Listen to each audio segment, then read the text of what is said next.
d'être là pour ce beau colloque au magnifique titre « Souvenirs d'enfance ». Ce matin, je vais très vite parce qu'on a deux communications assez copieuses. Ce matin, donc, le professeur Maurice Korkos qui va nous parler de Georges Perec et ensuite Liran Razitsky. Première rencontre avec la mort, Beauvoir, Léris et Benjamin. Peut-être en introduction rappeler, parce que voilà, Sigmund Freud quand même, dans une lettre du 6 décembre 1896 qui présente ses réflexions sur la question de la mémoire et du refoulement. Je cite, il n'y a que deux phrases, ça va être très court. « Je travaille, dit Freud, avec l'hypothèse que notre mécanisme psychique est apparu par superposition de strates, le matériel présent sous forme de traces mnésiques connaissant un réordonnancement selon de nouvelles relations, une retranscription. Ce qu'il y a d'essentiellement nouveau dans ma théorie, c'est donc l'affirmation selon laquelle la mémoire n'est pas présente une fois, mais plusieurs fois, consignée en diverses sortes de signes. » Voilà, je laisse nos deux locuteurs développer sur ce thème. Merci Gérard. Le professeur Gérard Pirlot qui interviendra, parce qu'on a de la place, donc Gérard interviendra, discutera cet après-midi et ce matin les différentes interventions. Bonjour à tous et à toutes et à tous, pardon. Deux, trois informations avant de démarrer. Pour ceux que ça intéresse, donc c'est un colloque, comme on en fait tous les 2 ans, Babylone, psychanalyse et littérature. Je crois que ça doit être le 5e, 6e qu'on fait ici en France. On en fait aussi de plus en plus à l'international. Notre ami Alejandro Rojas Urrego en Suisse en fait déjà depuis 3 ans. On en a fait en Italie, on en a fait en Belgique. Mon ami le professeur Jaume Claré, qui est ici à Barcelone, va en construire un. Et même il y a un colloque européen qui a lieu cette année, en juillet. C'est le colloque de l'ESCAP, E-S-C-A-P, qui aura lieu en juillet, donc début juillet, à Genève. Et il y aura 5 Européens qui interviendront sur la psychanalyse et la littérature. Vous pouvez trouver ça sur Internet. Encore une information avant de démarrer, il se trouve que le séminaire Babylone, psychanalyse et littérature continue, bien sûr, et que la fois prochaine, c'est-à-dire dès lundi prochain, si je ne m'abuse, en tout cas début mars, c'est notre ami Boris Cyrulnik qui interviendra, et je suis persuadé que le thème qu'il a choisi, même si l'auteur qu'il a choisi peut paraître équivoque, iconoclaste, puisqu'il a choisi d'intervenir sur Jean Genet, sur la question de l'autofiction chez Jean Genet, mais évidemment que la question de l'autofiction, avec la question des ruses de la mémoire dans la Shoah, est un élément important. Bref, je pense qu'il interviendra aussi sur la question de la mémoire, du souvenir, de la trace, du sillon, de la marque, du devoir de mémoire, du devoir d'oubli. Bon, et c'est, pour ceux que ça intéresse, donc, le premier lundi de mars, Boris Cyrulnik. Voilà. Alors, pour ceux qui ne sont pas habitués à ce séminaire, Babylone, Babel, psychanalyse et littérature, qui a presque 30 ans d'âge, il me faut, si vous permettez, que je précise 2-3 choses avant d'intervenir sur et autour de Georges Perec. La première chose la plus importante, c'est que celui qui vient devant vous s'exposer à parler d'un auteur, et en l'occurrence pas de n'importe quel auteur, c'est-à-dire quelqu'un qu'il considère, je parle pour moi, mais je parle aussi pour mes amis que je connais, y compris Gérard qui va intervenir, ou Anne-Marie Smith, ou Silk Schauder, enfin bon, quelqu'un qui vient à Babel depuis 30 ans, qui soit psychanalyste, qui soit psychiatre, qui soit esthéticien, qui soit plasticien, peintre, bon. Nous avons tout eu, écrivain bien sûr, celui qui vient intervenir sur un auteur qu'il a choisi, son auteur élu, son alter ego, et qui plus est, qui intervient sur une œuvre de cet auteur, une œuvre choisie, un livre de chevet, et quelqu'un qui va s'exposer. Et donc je remercie déjà tous ceux qui vont s'exposer. S'exposer à quoi? À quelque chose d'essentiel que André Green, qui est venu à Babel au moins 5-6 fois, a dit de manière très simple, c'est que l'analyste est l'analysé du texte. C'est-à-dire que ce dont je vais parler est peut-être hypothétiquement, de ce que j'ai pu percevoir intuitivement, moi qui n'ai pas connu Georges Perec, qui n'ai connu que son œuvre et qui m'autorise à les évoquer tous les deux, alors que ni Georges Perec ni son œuvre ne peuvent se défendre.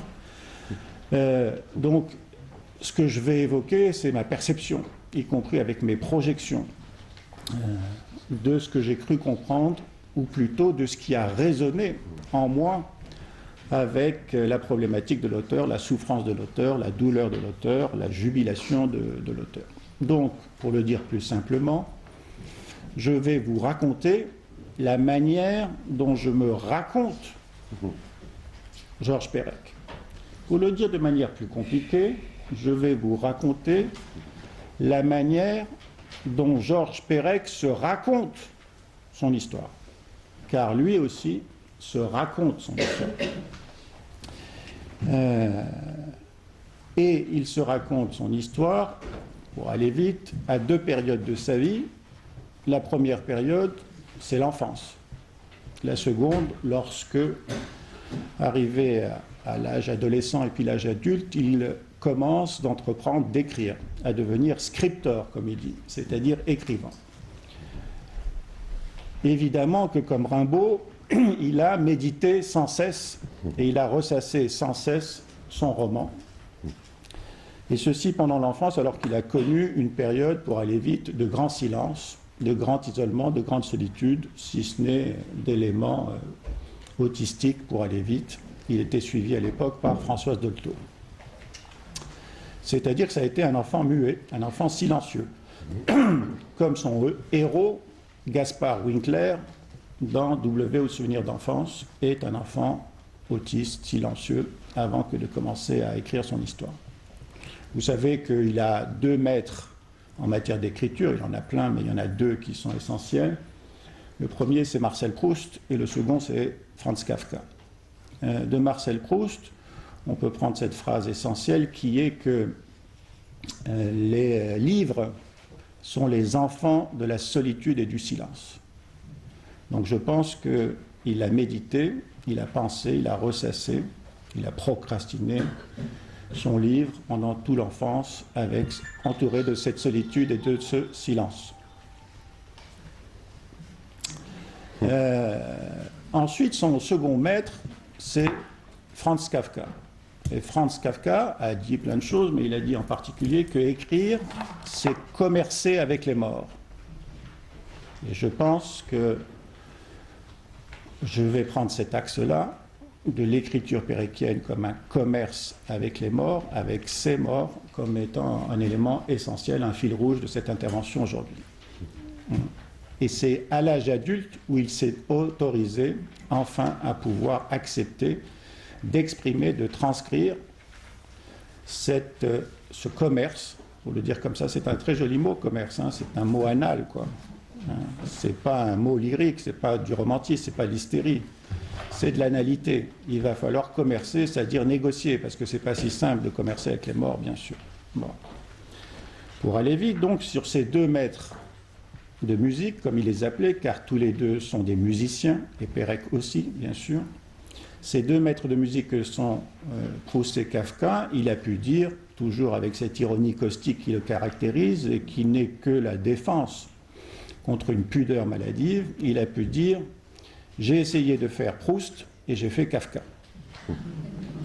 Il a essayé de faire Proust, c'est-à-dire qu'il a essayé probablement de laisser advenir à lui cette mémoire proustienne absolument folle qui est faite des papyroles lorsqu'il écrit, ces morceaux de texte qui collent les uns aux autres avant le copier-coller informatique, ces guirlandes extrêmement denses, importantes d'associations. Proust est quelqu'un qui n'arrête pas d'associer. Il lui suffit de retrouver une sensorialité de l'enfance, et à partir de cette sensorialité, il vous associe, sans respirer, c'est un asthmatique, sans expirer, il vous associe pendant des pages et des pages et des pages, sans virgule, bon, et vous essayez de suivre sans vous épuiser, sans vous étouffer. Il va arriver la même chose avec Perec, vous allez essayer de le suivre sans vous épuiser. Bon. Donc il a essayé de faire Proust, qui, je vous le rappelle, lorsqu'il goûte la madeleine sur la tasse de thé, se rappelle, lorsqu'il voit les 3 pontons du déminil, se rappelle, lorsqu'il goûte la serviette amidonnée, se rappelle, dès qu'il touche une sensorialité, lorsqu'il chute sur les dalles de Saint-Marc, se rappelle, l'équilibre, vertige, l'ouïe, l'odorat, etc., etc. Bon, il n'arrête pas d'associer. Bon. Tandis que Kafka, lui, a du mal à se rappeler. À chaque fois, sa pensée avorte à un certain moment, elle ne peut pas aller au-delà. Donc lui va être entre Proust et Kafka, et on va voir pourquoi c'est difficile pour lui d'essayer de rester entre les deux. Bon. Donc, il va être soumis, comme tout à chacun, ce cher Georges, aux ruses de la mémoire. C'est-à-dire qu'il va devoir faire face au fait qu'il a envie de laisser une trace, une marque de quoi? De ce qui s'est passé pour lui, c'est-à-dire la mort de ses parents. Il veut, comme le disait Paul Valéry, essayer de faire un recueil, c'est-à-dire qu'il veut donner une sépulture dans l'écriture à ses parents qui n'ont pas de sépulture, en particulier sa mère, bien sûr, mort à Auschwitz, pas son père, qui est mort le jour de l'armistice sur le front. Bon. Et aussi une sépulture à sa sœur Irène, qu'il ne faut jamais oublier, qui est morte aussi en bas âge. Bon. Donc il veut les recueillir à l'intérieur de ces phrases, leur donner une mémoire. J'aime bien le mot de recueil. Bon. Il veut, comme le disait Roland Barthes aussi, quand il évoquait sa mère, il veut que leur mémoire puisse perdurer dans la nuit des temps, du moins jusqu'à temps que sa notoriété, celle de Roland Barthes, de son écriture sur sa mère, perdure. Bon. Mais est-ce que c'est si simple pour lui? Non, parce que Gérard a évoqué Freud. Bon, là aussi, je suis obligé d'aller vite pour aller à mon point central. Freud a évoqué, en effet, ce qu'a dit Gérard, c'est-à-dire que la mémoire, c'est un organe compliqué, et que cette mémoire trie, cette mémoire métabolise, cette mémoire élabore, cette mémoire refoule, cette mémoire clive, enfin bon, et que ce que vous obtenez lorsque vous vous souvenez de quelque chose est évidemment une fiction. Personne n'a la possibilité de retourner à la vérité historique. Ce à quoi vous accédez, c'est à votre vérité narrative, la façon dont vous vous racontez l'histoire, c'est-à-dire dont vous pouvez tolérer ce souvenir qui est à la fois plaisant et douloureux. Et pour ce qui concerne la mère morte de Georges Perec, lorsqu'il se souvient des expériences satisfaisantes passées avec sa mère pendant le très court intervalle qu'ils ont connu tous les deux, évidemment, c'est un souvenir plaisant, il retrouve sa mère vivante, mais c'est un souvenir douloureux dans le sens même où il retrouve la perte de cette mère à la mesure même où il la retrouve vivante. Bon. Mais c'est aussi compliqué parce que lorsqu'il retrouve cette mère vivante, il a un travail d'idéalisation, évidemment, donc il la magnifie, il la sanctifie, il la sacralise, il la fétichise, mais, et c'est là l'honnêteté de Georges Perec, il va nous dire aussi qu'il lui arrive d'avoir de drôles d'idées vis-à-vis de cette mère qui est morte en l'abandonnant. En tout cas, c'est comme ça qu'il l'a vécu lorsqu'elle l'a laissé à la gare de Lyon parce qu'elle l'avait mis dans un train de la Croix-Rouge pour cacher les enfants juifs avant la rafle du Veldiv qui va l'emmener, elle, à Drancy, puis à Auschwitz. Et il ne lui a pas dit au revoir. Bon.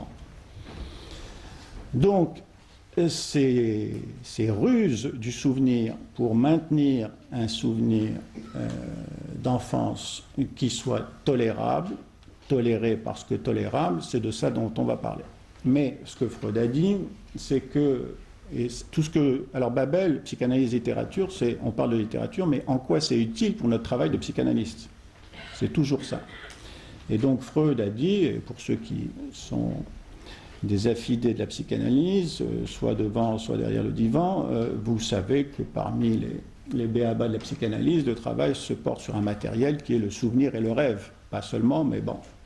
Et qu'en particulier, le souvenir a cette capacité d'évoquer les événements, tandis que le rêve a cette capacité de les interpréter. Et que Perec, dans son analyse, il a fait 3 analyses, avec Dolto, de Musan et J.B. Pontalis, va rapporter des souvenirs qui sont des fictions défensive et idéalisante, et il va rapporter ce qu'on appelle des rêves tout faits pour psychanalystes, pour qu'ils les interprètent et qui ne sont que des leurs. C'est-à-dire qu'il va passer son temps à se défendre. Jusqu'à un jour, bien sûr, que les choses se révèlent. Bon. Mais que lorsque vous interrogez un patient, en particulier un adolescent, et que dans un entretien clinique psychiatrique ou psychanalytique, vous arrivez à cette étape classique qui est de l'interroger sur le souvenir et sur le rêve, et évidemment à associer les deux pour voir si le rêve qu'il vous donne interprète le souvenir qu'il évoque, vous tombez immanquablement, si vous posez la question de manière suffisamment bien tempérée, c'est-à-dire aussi loin que vous puissiez remonter quel est le souvenir de vous que vous avez en tête aujourd'hui, ici, dans le transfert, vous arrivez immanquablement à un souvenir de relation à la mère.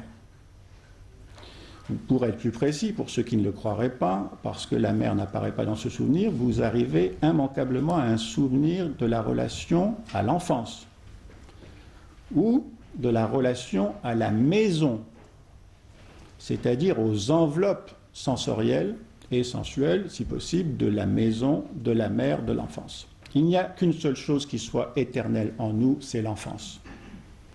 Ou plutôt la manière dont on se raconte son enfance. C'est pour ça que c'est toujours présent de manière subconsciente. Mais évidemment, on peut se rappeler directement de son lien à la mère, s'il est simple, sinon on le rapporte dans un lien à l'enfance ou à l'environnement de notre enfance. Et pour être plus précis, si vous étudiez ce fameux souvenir d'enfance de vos patients, pour être plus précis, ce qu'ils vont vous rapporter, c'est le souvenir de la manière, ça c'est Pascal Quignard qui l'a beaucoup développé, la manière dont le sujet a essayé de se dégager de sa relation à sa mère. Voilà. Donc je pose ça.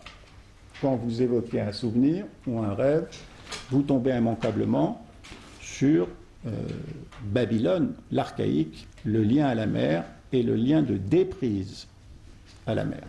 Bon. Et pour Pérec, évidemment, je vais rapporter sa biographie là pour ceux qui ne la connaissent pas, mais évidemment, avoir une mère disparue si tôt a obligé Pérec à essayer de la matérialiser dans ses souvenirs pour qu'elle apparaisse vivante. Pas trop vivante, pour ne pas être trop excitante, mais vivante. Il voulait qu'elle apparaisse comme à la fois éternelle et éphémère. Éternelle et éphémère. C'est ça les souvenirs, c'est ça les rêves. Quand vous les avez au bout de l'esprit, au bout de la langue, vous courez après eux, vous essayez de les toucher. Dès que vous les touchez, ils disparaissent, comme tout ce qui est inconscient et qui revient à la conscience. Mais vous savez qu'ils sont toujours là présents, que vous pouvez presque les atteindre, qu'ils sont éternels et éphémères.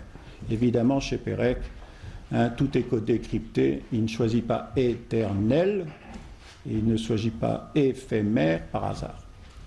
Mais peut-être éternel et éphémère est quelque chose qui me revient parce qu'il dit bien ce qui va être le travail de lutte incessant pour Pérec pour essayer de maintenir ce souvenir d'elle vivante, mais pas trop vivante. Vivante pour se soutenir d'une expérience satisfaisante avec elle, mais pas trop vivante pour ne pas être trop excitante.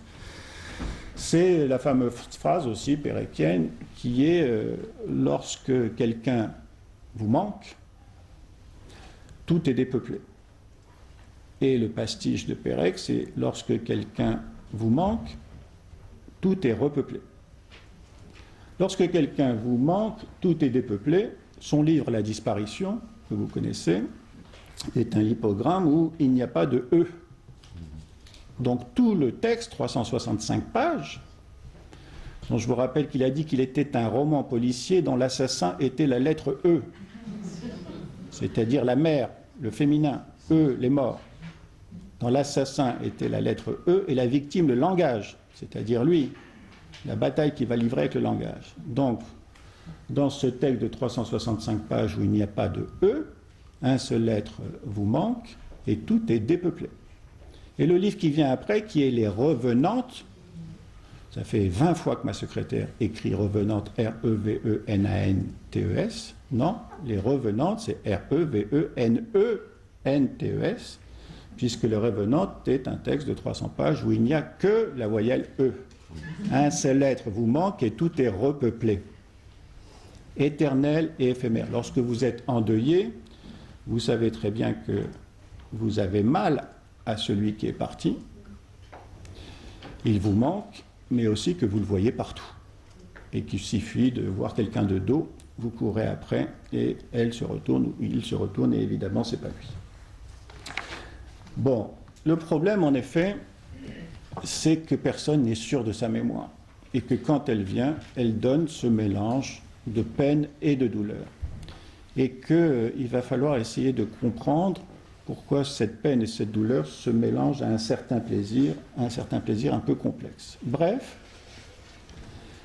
psychanalyse et littérature, je vous invite, vous le savez, je dis des choses que vous savez, en psychanalyse, en psychiatrie en général, ou dans la vie en général, à ne pas vous arrêter sur le matériel que le sujet vous livre, c'est-à-dire le souvenir ou le rêve, dont vous savez qu'il est une fiction, qu'il est un symptôme, c'est-à-dire un conglomérat d'affects et de représentations, c'est-à-dire un compromis entre l'excitation du ça et l'interdiction du surmoi pour la névrose. C'est une construction, comme un roman. Bon. Ne vous arrêtez pas à ce matériau. Vous avez le temps en psychanalyse, vous avez 4-5 ans. Arrêtez-vous sur, non pas la mémoire de ce matériau, mais le travail de la mémoire. Même chose sur un rêve, arrêtez-vous sur le travail du rêve. Même chose sur un deuil, sur le travail du deuil. Même chose pour la créativité, sur la dynamique du jeu psychique. À Babel, ici, nous avons une tolérance extrême pour toutes les erreurs, pour tous les faux souvenirs, pour tous les blancs, pour tous les masques, pour toutes les mascarades que le patient fait ou que l'orateur va faire. Parce que c'est dans ces opérations de masque, de mascarade, de blanc, d'oubli, de faux souvenirs, que s'exprime le mieux le travail de sa mémoire, c'est-à-dire la manière dont il se débrouille avec cette souffrance, source d'un étrange plaisir. C'est là-dessus que je vais finir. Quelle est cette souffrance, source d'un étrange plaisir? Le travail de, le processus de, plutôt que le matériel. Bon. C'est-à-dire qu'en analyse, il va vous répéter 20 fois le même rêve, 20 fois le même souvenir. Et 20 fois, ça sera différent. C'est dans ces différences que vous allez percevoir le travail avec vous, et en particulier s'il progresse ou s'il régresse, et surtout la manière dont il se débrouille avec ce retour du refoulé ou ce retour du clivé, qui n'est pas forcément une bonne nouvelle pour lui, puisque ça peut être une source de désorganisation en fonction de son ambivalence, de son ambiguïté. Ça me permet de dire, on verra ce que dira Boris Cyrulnik, mais sur le fameux, puisque nos amis israéliens sont là, ça me rappelle ce que Aaron Appelfeld disait sur le jour de la Shoah en Israël, qu'il n'aimait pas les cérémonies institutionnelles, que lui, le commerce avec ses morts était un commerce privé, et qu'il voulait avoir une relation privée avec eux. Pourquoi? Sur la question du devoir de mémoire, ou la question du pouvoir de l'oubli. Bon. Le devoir de mémoire, c'est quelque chose qui est institué. Oui, nous devons faire des monuments, nous devons faire des commémorations, des célébrations. Mais lorsque nous faisons un monument, lorsque nous faisons une célébration, le collectif l'emporte sur l'individuel. Et le monument ou la célébration annule l'individuel. Bon, on se rappelle des morts, pas de ses propres morts. Et ceux qui ont vécu cette épreuve ont besoin de se dégager de ces institutionnalisations, sauf certains, pour pouvoir être en commémoration intime avec leurs morts. Bon. Et s'ils le font, c'est parce que le commerce avec leurs morts est compliqué, extrêmement compliqué. C'est là-dessus que je vais finir, et ce n'est pas dans une réunion institutionnelle, dans une cérémonie, qu'ils vont dire qu'ils ont des problèmes avec leurs morts, qu'ils aiment bien y penser, mais que de temps en temps, ils aimeraient bien oublier, quoi. Ils aimeraient bien que ces morts les lâchent, parce qu'il y a une vie. Ils aimeraient bien, comme le disait Paul Valéry, pouvoir passer outre. Ils aimeraient bien pouvoir aimer ailleurs que leur mort. Les enfants de la Shoah en ont marre qu'on parle de la Shoah. Ils aimeraient bien pouvoir rencontrer un amour, ce qui plus est un amour non pas endogamique, un amour mixte, un amour d'aimer exotique, c'est-à-dire aimer ailleurs, quelqu'un qui ne leur parle pas de la Shoah, mais quand ils rencontrent cet amour, ils savent qu'ils tuent le rapport avec leur propre mort. Donc c'est cet écart entre cette nécessité de vivre, cette nécessité d'être infidèle à nos morts, cette nécessité de pouvoir les oublier pour pouvoir vivre, et en même temps, on ne peut pas ne pas rester connecté à ses racines, surtout lorsque ces racines n'ont pas de lieu pour les commémorer, parce que tout se passe à Auschwitz, et surtout lorsque ces racines sont des racines qui ont été coupées. Et comment on va faire des enfants, des feuilles, à partir d'un arbre dont les racines sont coupées. Bon. Alors quand même, j'aurais dû le faire plus tôt, mais bon, qu'importe, ça vient comme ça. Pour ceux qui ne sont pas habitués de Pérec, je donne quelques dates. Et je n'oublie pas que ce que je dois vous dire à la fin, c'est comment commercer avec ces morts, parce que la façon dont ils ont de revenir est un peu particulière, en particulier pour les enfants et les adolescents qui les ont connus pendant un temps très bref et qui ensuite, ces morts, ont disparu sans laisser de traces. Bon. Quelques dates. Georges Perec, que vous voyez derrière, avec ce regard qui vous regarde, de tous ses yeux vous regarde, c'est la phrase en exergue de Jules Verne dans La vie mode d'emploi. Georges Perec est né le 7 mars 1936. Bon, il s'appelle Peretz. Il y a encore quelqu'un qui s'est gouré au moment du passage dans l'écriture de l'état civil, mais c'est tellement fréquent. Pour les lacaniens, il doit y en avoir.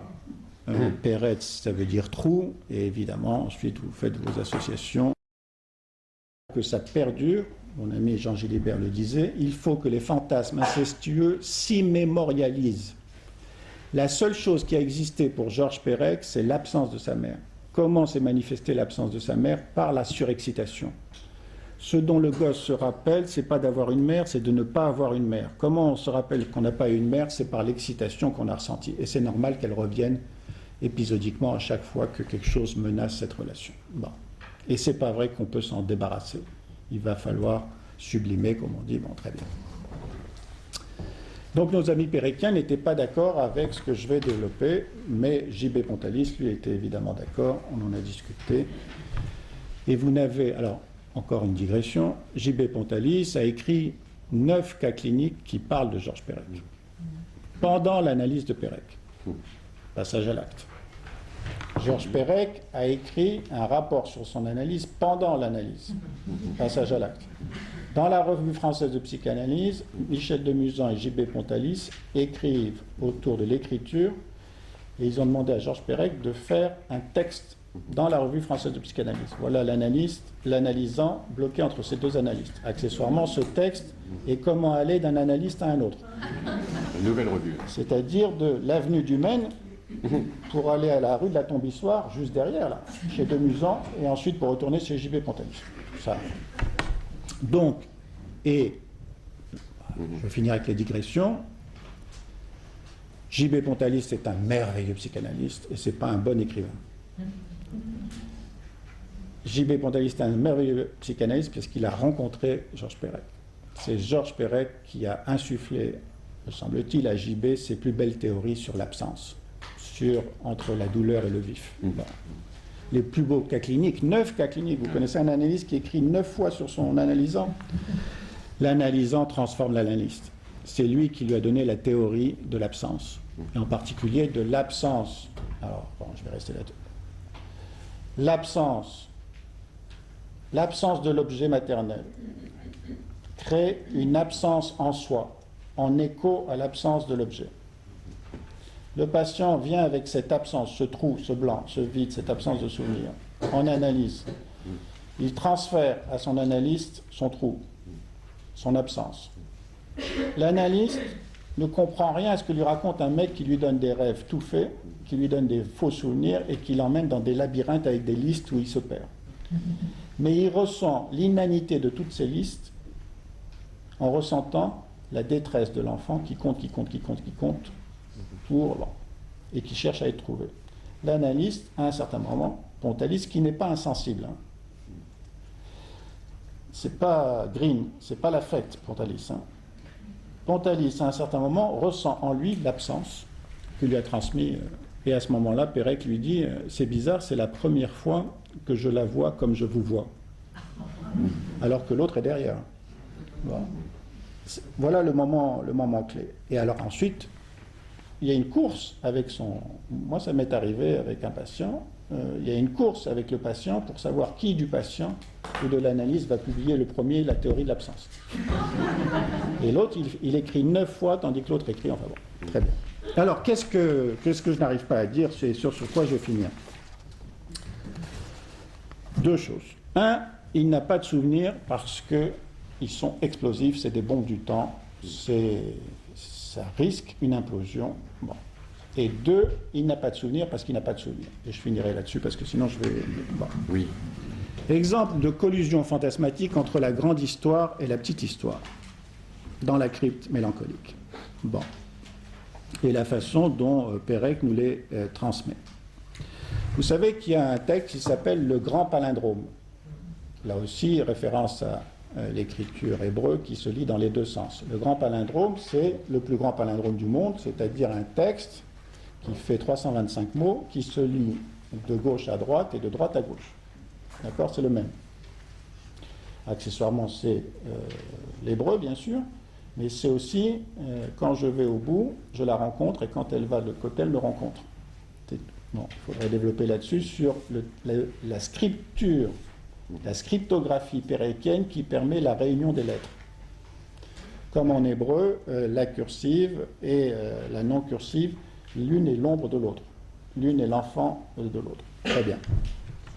Donc si je lis le Grand Palindrome, enfin je vous lis un petit extrait, et je n'interpréterai pas. Donc démerdez-vous pour savoir si vous êtes d'accord avec ce que je dis, ou ce que vous voyez la même chose. C'est écrit né Pérec. Obsédante sonate teintée d'ivresse. Obsédante sonate teintée d'ivresse. Crêpe portée de ce désir brisé. Le magicien à morte me lie. Ça, c'est le psychanalyste. Hein. Le magicien à morte me lie. Un ignare le rhapsode. Rhapsode, ça veut dire le balade. Bon. Tétard raté. Pédicule d'aimer rejaillit. Pédicule d'aimer rejaillit. Bon. Éborgneras-tu l'astre sédatif? Si ça, c'est pas la relation à la mère morte, la relation hypersexualisée à la mère morte excitante d'être déprimée et de ne pas s'occuper de son enfant. Éborgneras-tu l'astre sédatif? Et la fin du Grand Palindrome, cet écrit me perturbe le lucre. Bon. Très bien. Alors, accessoirement, c'est quasiment du Michaud. Hein. C'est-à-dire quand Michaud, lui aussi, a un problème pour se souvenir de la relation avec sa mère morte, je vous rappelle que Michaud envisageait sa mère comme étant une statue dans un parc à Versailles, un jour de pluie, une statue blanche et lisse qui n'avait ni tête ni main, et à qui il devait apprendre à marcher. Donc, vous voyez les rapports qu'une mère peut avoir avec son enfant lorsqu'elle n'a pas de tête et de main pour le holding, le handling et l'objet de pressenting, enfin bon. Bref, c'est du Michaud parce que le Grand Palindrome, c'est des îlots de pensée, c'est morcelé, c'est quasiment du Artaud, c'est-à-dire des grêles d'anti-pensée, des sabotages archaïques de la pensée, c'est-à-dire ça permet de dire et tout de suite ensuite de couper. Bon. Et Michaud disait, mes mots sont des nuages d'interception. Bon, très bien. Donc ça, c'est le Grand Palindrome. Si je prends un autre texte, la disparition, dont je vous ai dit qu'il n'y a pas de E, et que évidemment, c'est ça pour moi, c'est ça qui me transporte à chaque fois, c'est comment un gosse a inventé, c'est le seul à avoir inventé ça, c'est-à-dire utiliser la matière de l'écriture, les lettres. Tout le monde s'est occupé des phrases, de la prosodie, mais des lettres. Bon. Enlever une lettre et faire en sorte que la contrainte obsessionnelle, névrotique, d'enlever une lettre. Vous savez que la névrose obsessionnelle, pour ceux qui croient à la psychanalyse, c'est un symptôme qui doit être relié, que la contrainte qui s'impose n'est pas une contrainte comme ça, factuelle, génétique, qui lui tombe dessus. C'est une contrainte qui choisit pour retrouver ce contre quoi il se contraint. Enlever le E, bon, E, la lettre féminine, E, la voyelle, E, les parents, E, Dieu, il n'y a pas plus absent que Dieu. Hein, bon. Il n'y a pas plus omniprésent dans l'absence que Dieu. Bon. Enlever ça, que personne s'en aperçoive, mais qu'on reçoit effectivement, qu'on lit ce texte et qu'on perçoive effectivement qu'il manque quelque chose, c'est-à-dire qu'il ne vous transmet pas son histoire, ça va mal avec ma mère, j'ai des trucs compliqués, il ne vous dit rien du matériel, il vous transmet l'affect, il vous transmet le trou. Ça, c'est exceptionnel. Alors, qu'est-ce qu'il écrit dans la disparition? Il y aura, alors, en même toujours, c'est un pastiche de Moby Dick de Melville. Moby Dick de Melville, c'est Achab, c'est la baleine blanche pour aller vite, c'est la mer, c'est pas n'importe quelle mer, c'est une mer déprimée, blanche, bon. Il y aura partout, il y aura toujours un survivant. Galion maudit dont la damnation aura fait un corbillard flottant. Dans l'iris blanc d'un rorqual blanc. Rorqual blanc, c'est la baleine. Dans l'iris blanc d'un rorqual blanc, oui, l'iris blanc de la mer déprimée. Blanc jusqu'au nu, blanc jusqu'à l'omission. A Moby Dick, A Moby Dick. Bon, l'ironie qui permet de rattraper. Alors il y a un... Je vais essayer de m'en rappeler, il y a un truc encore plus beau mais plus compliqué. L'idée est la suivante, on vous donne une énigme, vous la résolvez, on vous redonne une énigme, vous la résolvez et vous la résolvez avec la même solution. Et les deux énigmes que vous avez données se rejoignent par leur solution. D'accord ? Première énigme, l'enfant de la maison Mam est devenu l'héritier du mime Marceau. On peut s'étonner de cette métamorphose. L'enfant de la maison Mam est devenu l'héritier du mime Marceau. On peut s'étonner de cette métamorphose. La solution, attention pour ceux qui connaissent le yiddish, la solution, Mamé, l'enfant de la maison Mam, au mime, est devenu l'élève du mime Marceau. Mime Marceau, c'est-à-dire muet. Mamé, mime, au, mu. D'accord? Métamorphose Kafka. Mamé, mime, au, mu. Deuxième énigme. J'ai à l'intérieur de moi un pétrin qui avance de lui-même. J'ai à l'intérieur de moi Mamé, non, Mimo, O, Mu. Vous avez deux énigmes. J'ai à l'intérieur de moi un pétrin qui s'avance de lui-même. J'ai un travail de la mélancolie qui se fait à l'intérieur de moi. Ce n'est pas moi qui fais le travail de deuil, c'est le pétrin qui avance à l'intérieur de moi et qui me rend autiste, élève du mime Marceau. Mais ce qui est important dans ce truc laborieux obsessionnel, c'est d'avoir deux solutions qui se rejoignent.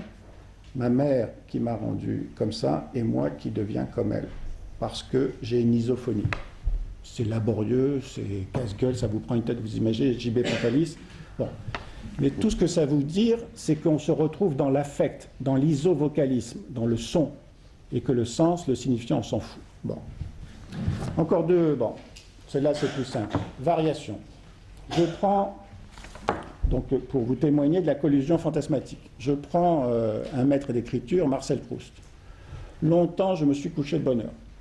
Très bien. Il fait des variations autour de ça. Évidemment, la première, c'est longtemps je me suis couché de malheur. C'est marrant, mais c'est pas marrant. Parce que malheur chez Pérec, c'est la masturbation. Pérec, quand il se masturbe, et je sais s'il le fait, c'est j'ai fait un malheur. Ou l'autre, c'est j'ai fait une carte de géographie. Et ça, c'est l'envahissement de la Pologne. Tout est codé. Bon. Longtemps, je me suis couché de bonheur, longtemps, je me suis couché de malheur, c'est-à-dire que j'ai rêvé de choses compliquées. Troisième variation dite minimale, longtemps, je me suis touché de bonheur. Marcel aussi, d'ailleurs. Hein. Troisième, bourdon. Troisième variation, bourdon. Longtemps, je me suis coché de bonheur. Eh oui, toucher, ça se paye, on se coche. Bon. Et celle qui me tue, parce qu'il faut la comprendre, ça s'appelle isovocalisme, qu'on rende le fruit fourré aux veuves. Qu'on rende le fruit fourré aux veuves. Ça, c'est une allusion à Irène, l'enfant mort, qui est encore dans la tête de cette mère, et avec qui il est en compétition pour récupérer l'attention maternelle, qu'on rende ce fruit fourré aux veuves. Bon. Je vais finir. Bon, vous savez qu'il y a un livre qui s'appelle « Je me souviens ». Bon. C'est aussi un leurre. C'est tout un tas de souvenirs collectifs.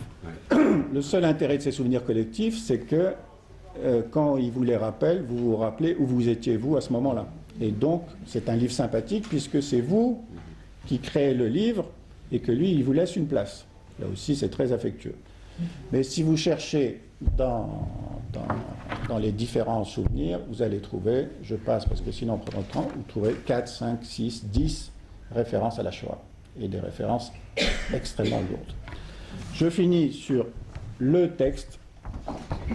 Si je me suis attaqué à Pérec, c'est parce qu'il y avait ce texte. Ce texte est un texte d'étudiant en médecine. Le texte s'appelle Cantatrix Sopranica L. Vous avez le L de... Bon. Ce texte, Cantatrix Sopranica L, est un texte d'étudiant en médecine parce que, pour ceux qui le connaissent, c'est écrit en anglais et c'est une expérience médicale un peu compliquée avec une bibliographie extrêmement hilarante. Bon. Et donc on se l'est passé tous, et à force de se le passer, ça c'est Pérec, hein, à force de se le placer, on avait les photocopies qui devenaient blanches. Ça c'est Pérec. C'est la magie de Pérec, c'est qu'on retrouve Pérec. Dans Cantatrix Sopranica L, qui est le texte le plus drôle de Pérec, c'est aussi le texte le plus tragique. Il s'agit de quoi? Il s'agit de prendre une cantatrice, c'est-à-dire une déesse mère, qui est surmaquillée et qui vous chante le chant des sirènes pour vous attraper. Bon. Et bon, je passe, mais les cantatrices, vous les avez chez Hergé, Castafiore et Haddock, et vous avez chez Hitchcock, avec la plus célèbre cantatrice, c'est celle qui possède Anthony Perkins. Bon. La définition de Georges Perec de Psychose d'Alfred Hitchcock, ce contrat de location est pourri.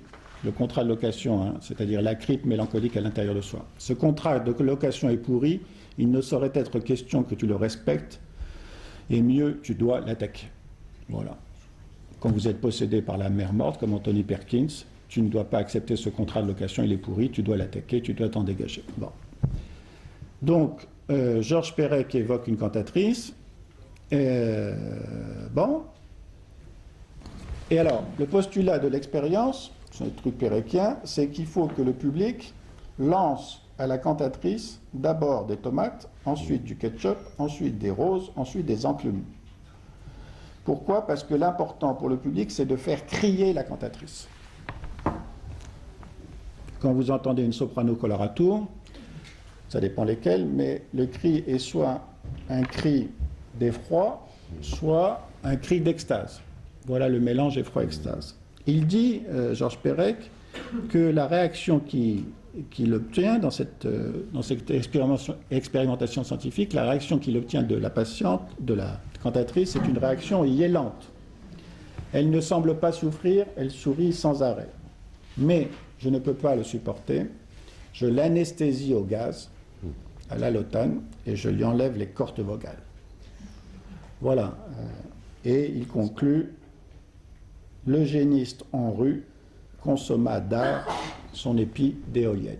L'eugéniste en rut consomma d'art son épi d'éolienne. Voilà l'identification de Georges Perec au bourreau nazi, où il retrouve sa mère dans la chambre du camp de concentration. Ce fantasme incestueux, c'est pour rester avec elle jusqu'au dernier moment. Il n'y a rien de sexuel, il n'y a rien d'obscène. C'est la seule façon de lutter contre le poison de la détresse qui l'anéantit et de faire quelque chose de son excitation. C'est de rester avec elle, et s'il faut rester avec elle en étant le bourreau nazi, pourquoi pas. L'important, c'est de partir avec elle plutôt que de rester parce qu'elle ne lui avait pas dit au revoir. Merci de votre attention.